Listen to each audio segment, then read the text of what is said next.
Oh, hello there. I'm Mason the Brock Henderson. I was just thinking, is this real? Is this real life? I don't know. I never know what to expect with the show. I thought I knew what to expect, but now I'm not so sure.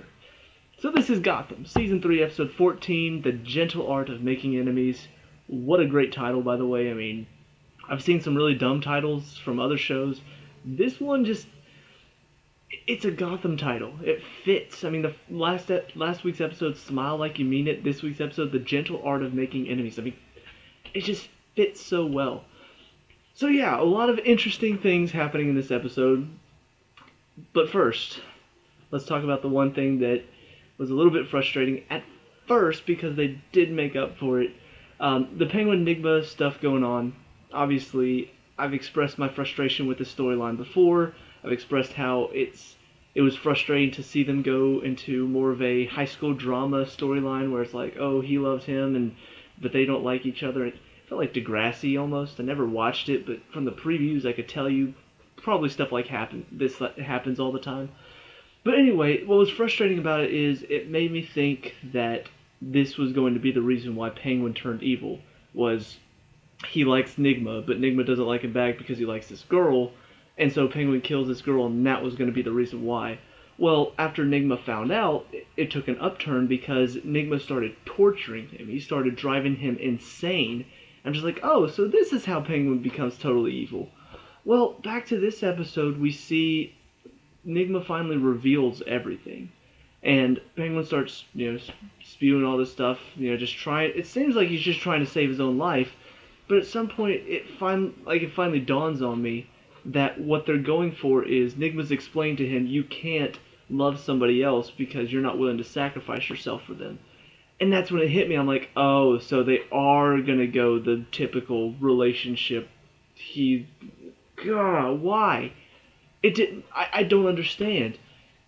You could have just gone with he actually did have feelings for him, and then Nigma torturing him caused him to be like, okay, well, I can't love anyone ever again because last time I did, look at what happened to me. But instead, they're gonna go the route of, oh yeah, Penguin realizes I really do have feelings for him, but I didn't even know before. Now I truly do know. I'm like, come on, that's just first of all, it's cliched. Second of all, it's such a boring storyline for this. It's a boring way to end this story. To say, after all of this, after everything Nigma put him through, for Penguin to be like, oh yeah, I realize now I actually do love you. It's just, come on, that's boring. I'd prefer much more if he went totally crazy because of everything that happened. After realizing that Nigma betrayed him, that caused him to feel like he can never love anyone again, and that just turned him even more evil. That would be brilliant. But no, they gotta go, let's go boring route. Let's just do that. But like I said, it was saved at the very end by, like I said, I don't know if this is real or not, but Nigma takes him out to the end of the pier, and we see Cobblepot pleading for his life, and Nigma's just like, look, I love this woman, and you took her away from me. I can't forgive you for this, and Penguin's still pleading, and then gunshot. And you see he looks down, blood flowing through his hands, and then pushes him into the water where he just floats down, sinking like a rock as blood fills the water. I don't know. Here's the thing. This show so far, in my opinion, has kept everything so much the same. Nobody's dying that shouldn't be dying. Jerome, even though he died at first, they brought him back. And even then, it feels like even if he does die, that doesn't necessarily mean that he was the Joker. He could have been the one that inspired the Joker later on. But Alfred, every time it seems like he might die, he's fine. Every time it seems like maybe Selina's gone, no, she's fine. Ivy becoming Poison Ivy, she's still alive, even though she got turned older and pushed into water. There were a couple times where it felt like certain characters were on the verge of death, and then all of a sudden they're not because they exist in other or in future Batman timelines. So for him to be shot and pushed into the water, it kind of makes me feel like, okay, so he could probably still be okay after this. I've seen characters get shot and pushed into water and survive. I've seen that before. So it feels like that could still happen, and even if he is actually dead, it still feels like they could bring him back to life because they love to do that on this show. So I don't know what to expect from here. If he actually is dead, what a shocker, and that actually it does get me invested a bit more in this show because now I don't know what to expect anymore. Now I don't know if they're going to keep certain characters alive or kill them off. Like that's one of the biggest complaints I've had about the show. Probably the only complaint really I've had about the show is that it feels like they're not willing to take a chance like this and kill off a main character that's supposed to be alive later on. So this is an opportunity for them to really stand by this and be like, okay, so he is for sure dead. He's not Fish Mooney or Jerome. He's gone. He's completely gone. We'll see if that's the case. I'm saying probably not. I think he's probably going to come back, but we'll see. Like if that's the case, then I'll watch the show with a lot more interest because then who knows who could die. But going along that storyline though, it does bring up, aside from the Penguin, the storyline going down a path that I didn't want it to. The other thing that bothered me about this is the fact that Penguin was pitiful in this one. Like I've seen him plead for his life before, but it still felt like, he was pleading for his life because he was scared of dying. This time it's like he was just so pitiful and crying all the time. It just I understand it's not the same Penguin character from the Batman series. That's fine, if you want to change him up a bit. But this is so different from the Penguin I've seen in the first two seasons, and that's my biggest problem. Like the Penguin we saw in the first two seasons is not the same whimpering, sniveling crybaby that we see before us. Like the Penguin I know from those first two seasons would be conniving and he would be acting scared when in reality he's got a plan or he's got some way that he's trying to think his way out of it. But this one he's just like, please, no, Ed, no, please. I'm just like, no, go back to when, was it Minone or Falcone? I want to say it was Minone. Whenever they were going to kill him in the first season by crushing him in the car, like, even then, in the face of certain death, he's still, like, just thinking of a way out of it, thinking of any possible way. He looks like he's completely scared, but you could see the look in his eye, like he's thinking about, okay, how can I find a way out of this? I'm going to call Falcone, and I'm going to make sure he can get me out of this. Something like that. This time it was just all him crying and whining, and he's not really thinking of a way to survive. He's just, I'm ready, even when Barbara has him, I'm ready to die for Enigma. It just, to me, it seemed like it was a complete change of character for him. On to the other part of the episode, though, because, let's be honest, this is what makes the entire episode. Even with the problems with Penguin Enigma, that those problems, even the finale, which I think was actually pretty interesting, all that, in my opinion, doesn't matter because we have one kick-ass episode just with the Jerome stuff. Holy crap. I already knew. I knew it was going to be awesome with Jerome back just because he steals every episode he's in because he's freaking awesome. But I had no idea where they were going to go with it. The lights get shut off in the last episode. I'm like, okay, so what's going to happen next? I knew chaos was going to ensue. But this was like, he wants to kill Bruce Wayne. He wants to do it in a showy fashion so that everybody sees what his accomplishments are. He wants to do it just how Joker would do it, pretty much. And I have no other words to describe it other than it's the birth of Batman in this episode. I had no idea this is what they were going for, but as soon as he kidnaps Bruce Wayne, I started to see it. I started to wonder, is this what they're going for? Are they trying to show us Bruce Wayne? He realizes in this episode what he's got to do. He realizes that he's got to become the Batman. Is that what they're going for? It's completely what they went for. First of all, we see, watching Jerome and Bruce in the same scene is incredible. From the very beginning, when he gets into Bruce's house and he starts talking to him, and Alfred's just off to the side, like, guns pointed on him, just listening to him as he's about to slit his throat, speak so calmly and be like, really? This is how you're going to do it? Like, I thought you wanted an audience. You're really going to kill Bruce Wayne like this with nobody else watching? I'm just like, this is brilliant. And just every scene with them in it was so freaking awesome. I love watching these two young actors who they know what they're doing. They know how to portray their characters. Because obviously, we've seen in the first and second seasons, Cameron Monaghan as Jerome nails the part. And, with this new thing with his face and stuff and the recovering from, well, dying, it's been kind of fun watching him sort of be a little bit more, I guess, out there as far as, like, all of a sudden he loses focus because he just came back from the dead. But to watch David Mazouz, I think, I can't remember how to pronounce his last name, but watching him be so calm and collected, even in the face of a gun just pointing right at his face, just watching the demeanor in him change from trying to put up this front of I'm not afraid of anything you've got, and then the Staple scene was brilliant. Just watching Staple, no flinch, no reaction. Staple, and you could see the look on Jerome's face. He's like, how far is this kid gonna let me go?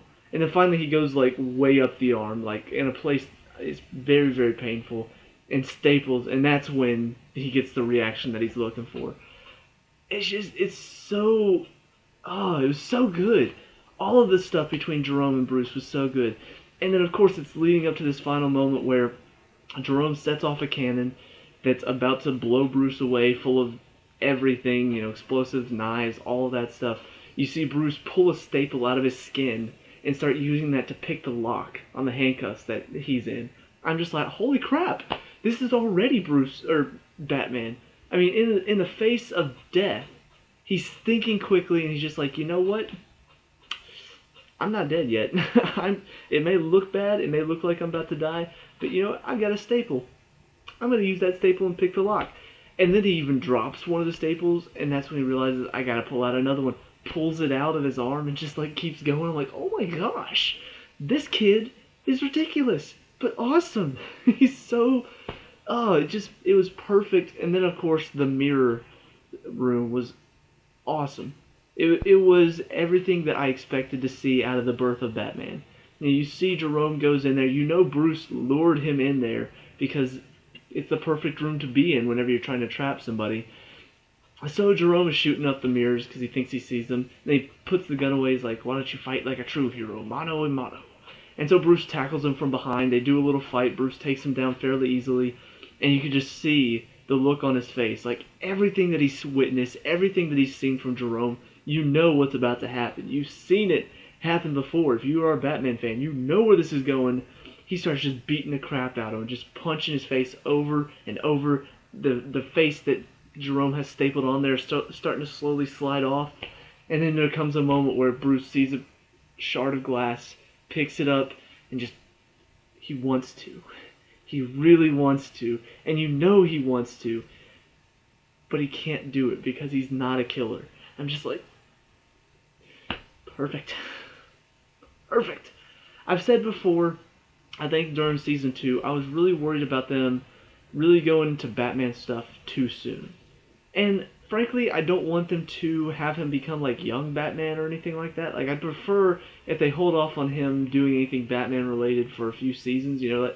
I think the best way to end this series would to have it where, I don't know, Bruce is a young man at this point, like he's early 20s, and I think David himself is probably 17 now, maybe 18. So I would love to see it to where they make it a few more seasons, keep extending it, keep trying to find other stories to tell that are more interesting. But I want it to end where Bruce decides he's going to go train elsewhere. And so it leaves, and he's going to go train with the League of Assassins. Jim would probably be like police captain at this point, whenever the show ends. I want them to not take this too fast, but seeing this episode, seeing everything that Bruce went through, it makes sense why he decided he was going to do this. It makes sense why in the future he's going to become Batman. I mean, just everything. And I love the scene with him and Alfred, where Alfred's just like, there's your first rule. You're not going to kill anybody. You need to decide what these rules are before you start down this path. And so he's like, I won't kill anybody. He's like, repeat it, say it again. He's like, I won't kill anybody. You see the look on his face. He's ready for it. He's ready to train to become the Batman. So all of it was so awesome. It was a really great episode. I know I didn't really talk about Jim and Harvey because, frankly, they were kind of on the outskirts a little bit of this episode. It was mainly focused on Jerome and Bruce, so they didn't really get a whole lot of time to shine. But they obviously they still helped out. Jim still managed to find out. Oh, I forgot about that one scene. I was a little bit frustrated with it at first, but it ended okay. The scene between Jim and Lee. He's going to ask her about what Jerome said. I was a little bit frustrated with her because in this time of crisis, she's making like insults toward him. She's like, "Oh well, she asked about how, or I told him about how you ruined my wedding, so you and him can bond over that." And I'm like, seriously, Lee? You don't see what's going on right now? You don't see everything, all the craziness, and you're gonna make just mean jokes toward him about how he killed your husband? God. But then, of course, she does realize that he said he's going to get Bruce, and that's when her demeanor changes. She's like, "Oh crap, there really is a crisis." So it was a minor point, but just something to hopefully doesn't get dragged on too much longer. Because if she continues to act like this, I'm gonna find her character a lot more annoying. But I think that's about it. There's some stuff going on, building up with the Court of Owls. You've got Jim's uncle is in the picture, and he finally goes to meet Jim. They've also got fake Bruce Wayne, who I hope they can confirm that that's Thomas Elliot. Hush. In other words, I don't know if that's the storyline they're going for, but it would be interesting to see if that's what they're trying to go for. Just a younger version of Hush who pretends to be Bruce Wayne to kind of frame Bruce Wayne for some crimes. But we'll see where it's going. I am interested to see what that is. I'm interested to see more about the Court of Owls and what their main goal is. They're talking a lot about how they almost lost Gotham. So it's very interesting going forward. Like I said, predictions. I don't know what's gonna go on with Penguin. I don't know if he's still alive. It seems like Riddler Enigma is going to be a lot more focused on in the next few episodes. I mean, I'm pretty sure the next one is called How Riddler Got His Name. So yeah, I'm curious to see how that's going to happen and what's going to happen next. But it really is a good show right now, and just I think it's hit its climax, or not climax. I think it's hit its height as far as the show goes. I think there's a moment where you get to a point in the show where you're just like, this is where the show is at its best. Whenever we look a few seasons from now, a few years down the road, whenever we look back, this is going to be the season that we're just like, yeah, those were the good times of Gotham. Hopefully that doesn't happen. Hopefully it continues to get better. But for now, I mean, we're living in the good times of Gotham. So, yeah, I'm really enjoying it. I think that's about it. The makeup was really good for the Jerome mask again. I said that in a previous episode, but whenever it's like coming off and Jim like punches it and all of a sudden it's like this creepy smile in the mask and you see the look on his face like, holy shit, that's ugly. Yeah, all of that was pretty cool. But yeah, that's about it for this episode. So let me know what you guys think down in the comment section below. What did you like and dislike about this episode? What are your predictions for the second half of the season? I thought we already had the mid-season finale. It turns out that was like a fall finale, and then this was the winter finale. So I don't know. It's weird. But what are your predictions going forward? Let me know. We can talk about and discuss all that good stuff. Leave a like and subscribe for future Gotham reviews, and I'll see you in the next one. Peace out.